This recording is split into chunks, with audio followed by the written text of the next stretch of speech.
Šajā prezentācijā apskatīs, kādā veidā MFALS sistēmā tiek pievienota info. Šis piemērs būs balstīts uz MFALS instalāciju grāmatvedības uzņēmumā SIA Investors. Tad ejam iekšā MFALS sistēmā, piemēram, accounting, ievedam parolīti un mēs esam iekšā galvenajā logā. Un šeit uz darba virsmas mums ir vadības atskaita Excel formātā. Lūk, šādi viņi te izskatās. Mēs viņu gribam pievienot MFALS sistēmai. To mēs darām vienkārši spiežot kreiso peles taustiņu un velkot iekšā dokumentu MFALS izvēles logā, jebkurā brīvā vietā. Ir ļoti svarīgi saprast, ka absolūti nav svarīgi, kurā vietā mēs šo dokumentu ievilksim iekšā. Mums nav viņš jāvēl konkrēti zem grāmatvedības vai pie darbiniekiem vai pie administratīviem, jo tas, kurā vietā šis dokuments beigās atradīsies, būs atkarīgs no tiem parametriem, kas šim dokumentam tiks pievienoti. Tātad vēlreiz velkam iekšā dokumentu. Un pirmais un galvenais, sistēma vienmēr prasīs izvēlēties klasi. Ja? Klasi, tātad MFALS sistēmā nozīmē to pašu, ko dokumentu veidu. Šeit tāda neliela atstiņa, atverot viņu vaļā. Mēs redzam dokumentu tādā pirmapskats režīmā. Šobrīd aizveram viņu ciet. Tā kā mums runa ir par vadības atskaitēm, tad acīm redzot mēs viņus meklējam zem grāmatvedības,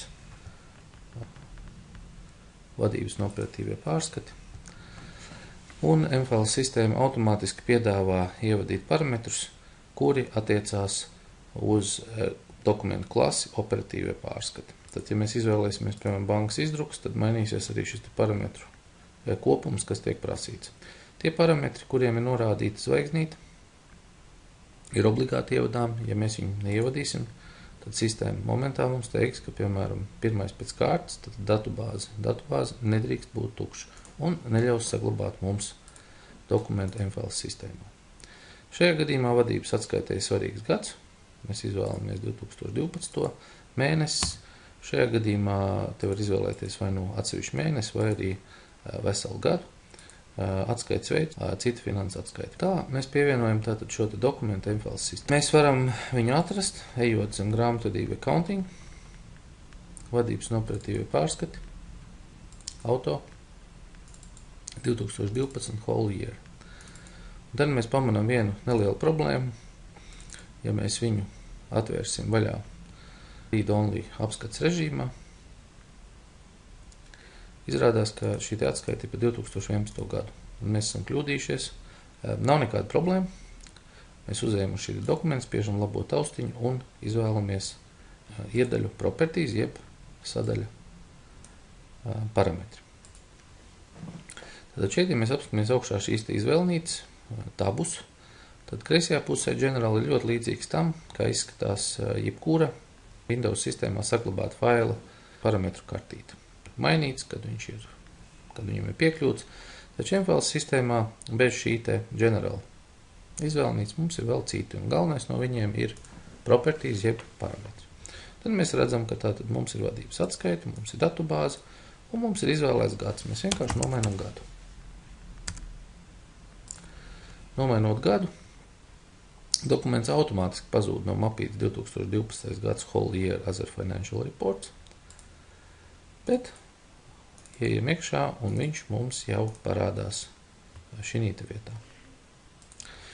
Ja mēs galīgi nezinām, kur viņš atrodas, mēs varam arī vienkārši meklēt pēc nosaukuma. Vadības atskaita. Lūk, mūsu vadības atskaita. Izrādās, ka šādas vadības atskaitas vēl ir vairākas. Vai arī varējām darīt savādāk. Mēs varējām nospiest advanced search, jeb izvēlēties paplašināto meklēšanu. Klase ir vadības un operatīvie pārskati. Un gads mums ir 2011. gads. Lūk.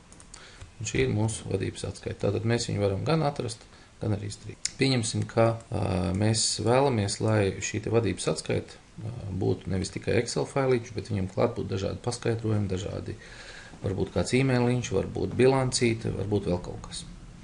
Šajā gadījumā mums tas ir vienīgs dokuments, viens Excel failīši. Te mēs varam izdarīt tādu ļoti interesantu lietu, spiežot labo taustiņu. Mēs varam spiest izvēlnīti convert to multifile dokumentu, tad pārvērst par multifile dokumentu. Multifile dokuments MFL sistēmā tiek atzīmēts kā šāda maz folderīta, maz grāmatiņa. Un šobrīd, atverot šeit, spiežot uz taurentiņu, vaļā ciet, mēs redzam, ka šis multifile dokuments satur tikai vienu failu konkrētu vadības atskaiti. Mēs varam paņemt, piemēram, bilancīti, uzbraukt virsū šīs pašas grāmatiņas, un mēs viņu esam pievienojuši tātad šeit vadības atskaitē. Un attaisot konkrētu vadības atskaitā, īstenībā ir paketi, kas sastāv no vairākiem dokumentiem. Ļoti bieži dažādi vadības atskaites iet kā dokumentu paketi. Pieņemsim, ka mēs šo vadības atskaitu vēlamies labot. Mēs viņai divreiz klikšķinām virsū, un MFL sistēma piedāvā mums vai nu checkout vai read only. Gadījumā, ja mēs gribam tikai apskatīt, tad mēs, protams, skatīšanās režīmā skatīsimies viņu read only, bet, ja mēs vēlamies viņu labot, tad mums šis dokuments, kā tas MFL sistēmā tiek definēts, ir jāizčeko ārā. Un šobrīd uzmetīsim aci, tad, kad mēs esam izčekojuši ārā dokumentu, parādās šāds te aplīts ar iekšā ķeksīti.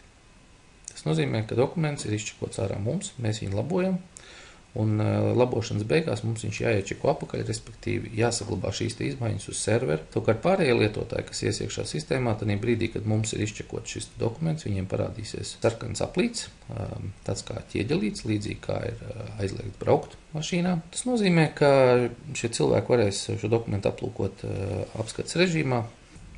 Veicam kaut kādus labojumus. Pieņemsim, ka šeit mums ir kaut kādi 600 000. Vidējie parāda 50 000. Lūk, un tad mēs vēlamies aprēķināt kreditoru apgrozījumu ātrumu dienās. Lūk. Mēs šo esam aprēķinājuši, mēs taisam ciet, un šeit mums vienmēr parādīsies divi lodziņi. Pirmais ir, vai mēs gribam vispār saglabāt šīs izmaiņas. Otrais būs par to, vai mēs gribam iečekot atpakaļ dokumentu vadības atskaitu. Tad, respektīvi, mēs esam veikuši izmaiņas, mēs gribam viņas saglabāt uz servera, tad mēs spiežam jā vai yes.